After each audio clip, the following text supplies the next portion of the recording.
Hi, so in today's video, we are going to be discussing the 3 basic grips for Brazilian Jiu-Jitsu and the utility of each. So let's begin with a little exercise of your 3 basic grips from tightest to your most loose. So to begin with, I'm going to start with a butterfly grip. My butterfly grip is like this. It's my wrists over the top of my forearms. This is the tightest grip I can make.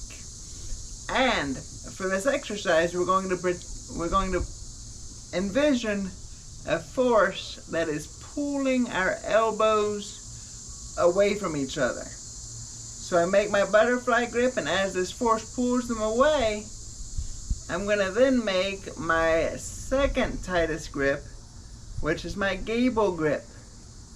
This is my wrists over each other, and notice how I am not using my thumbs.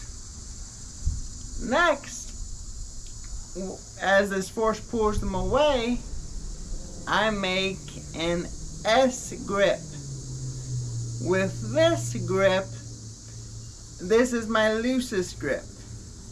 And then as the force pulls it away, I have no grips whatsoever. But one detail that we need to consider is why we don't use our thumbs for our gable grip. So if I make this grip and I use my thumbs, if just by making this grip I start to squeeze and introduce pressure into this, you yourself will feel if you do this, that the grip will have issues where you'll feel areas of weakness, areas where you're almost hurting your own hand. So as I'm squeezing, I notice that this thumb is kind of giving as I'm squeezing, and I also notice that I feel it in my pinky as well. We can't have this grip and actually introduce as much pressure as we might need. So it is much preferable to have a grip where I'm thumbless. And then with this grip, for my gable grip, I can squeeze as hard as I'd like and there's no give. So now let's talk about situations in which we might consider these grips. In situations where I would be considering using a butterfly grip, this grip is really good at pressuring someone and potentially even tapping them from our different applications for this. So we all know of like a bear hug position, and where we're trying to submit someone with a bear hug. Like people would grow up doing that, and that's, when I was a kid, that's one of the submissions that I even heard of. But it doesn't work. It's not an actual thing. Except if I make this grip, I'm given so much power to torque into somebody by drawing my elbows in and really creating a squeeze that I can definitely take their breath away. Now, whether I can keep it away is the other thing, because you're really not going to get someone who knows how to frame against your neck and drive you away. But we can do a lot of things with this grip. So for instance, if I'm holding someone down from side control and I'm isolating neck and arm, then this grip's really, really strong, because I can torque really hard into someone's neck and arm. And even if they frame, since I have such an isolation, I can get a potential pressure tap from that position. The thing you'll run into is that with this grip, notice we're talking about the force we can generate. If I'm generating a lot of force using this grip, that's force that I can't apply. I'm going to lose a lot of energy doing this. say it's the first round of a match and I have 3 matches to go after this.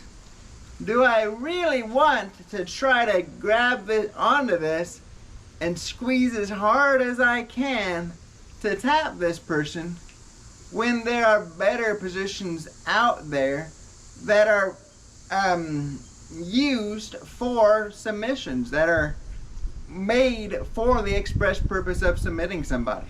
So that would be one application. If I'm considering using my butterfly grip, which is, this is your butterfly grip, then it might be in like a super fight or something, where I'm not thinking I have to conserve all of this energy and then I'm going to have 3 matches after this. Next, we will talk about our gable grip. And our gable grip is our second strongest grip. Now where we might use this is almost, this is going to be the grip you use most often. It's the one where you'll use for your normal side control if you're not going butterfly. With this grip, I am thinking of just generating the basic amount of force, and it's also situation dependent. So even if it's a side control, if my opponent is like a giant, I might not be able to lock up even this grip. I might have to resort to using an S grip. So you'll definitely, for you to be using this grip, it's not as much pressure. It's not going to be as strong as your butterfly. Next, we have our S grip. And our S grip is our least tight grip. But that doesn't mean it's our weakest grip, because it still has applications. If I am using my S grip, I am not burning out my arms by making this. I'm just kind of holding my hands attached to each other. I'm not generating a ton of force, and I'm not doing anything like that. I just kind of have my arms there. And I can do this no matter how long a contest is, because it's not a ton of pressure. Also, with the configuration of this position, and what I've been thinking of lately, is that notice with my S grip, all of my fingers are safe. If I am in a self-defense scenario, that is a really huge plus, because if I'm in an engagement, this person can no longer attack my fingers in this way. If they can get at my fingers when I'm using a grip, that means that if they grab hold of it and yank, I could be playing a finger down for the rest of this encounter, and that's horrible. I would be down a finger for my grappling, and also any striking that I would hope to do. So I do not want someone to be grabbing into my fingers and hurting my hand in that manner. So an S grip would be a high consideration of mine if I'm thinking about this being a self-defense encounter. Going back to our gable grip. This is a grip that I would be a lot more concerned about with someone getting access to my fingers, because all my 4 fingers are right there and someone can make a grip and yank, and then I'd be playing a hand down again. So it's another consideration of what I'm thinking of when I'm going to be using my grips, and using the best grip for the scenario. And lastly, with our butterfly grip, and let's keep our self-defense scenario in the top of our minds, I have this grip, and notice my hand is still pretty much available. someone could be thinking of attacking my fingers from here.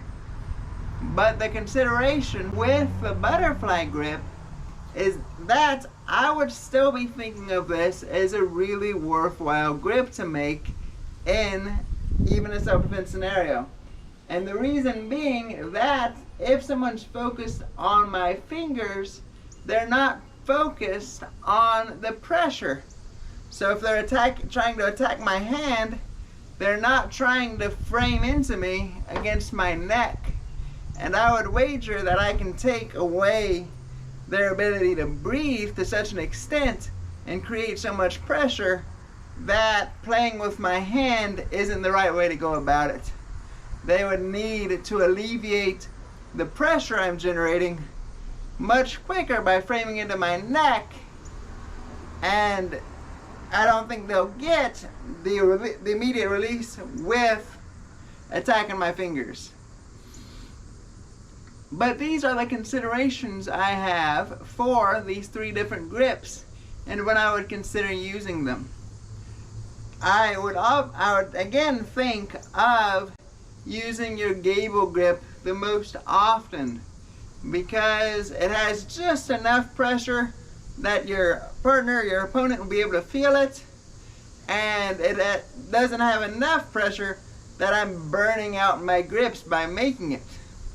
With your butterfly grip, I would use it more sparingly, and because my arms will tire, so I can choke someone using my arms like this, but I could also choke them potentially with using my legs or some other kind of grip configuration that is better at submitting people without burning out all of your energy. And your arms will tire faster than your legs do, so I would much advise against trying to submit someone using a butterfly grip than I would trying to first submit them using like a triangle choke or something to that effect. And lastly, your S grip is perfect, especially in regards to self-defense scenarios. Even if it's the loosest grip, I'm not burning out any energy by making this. So it's perfect in that respect. And also, if I'm using this grip, like to say, finish a hidden arm choke, well then, it's great because I'm actually relying more on my body mechanics of using my actual weight to finish that particular choke than I am my grip. And I'm sparing myself a lot of energy. I'm saving myself a lot of energy. But thank you so much for watching this video, and take care. Make sure to like and subscribe for future content.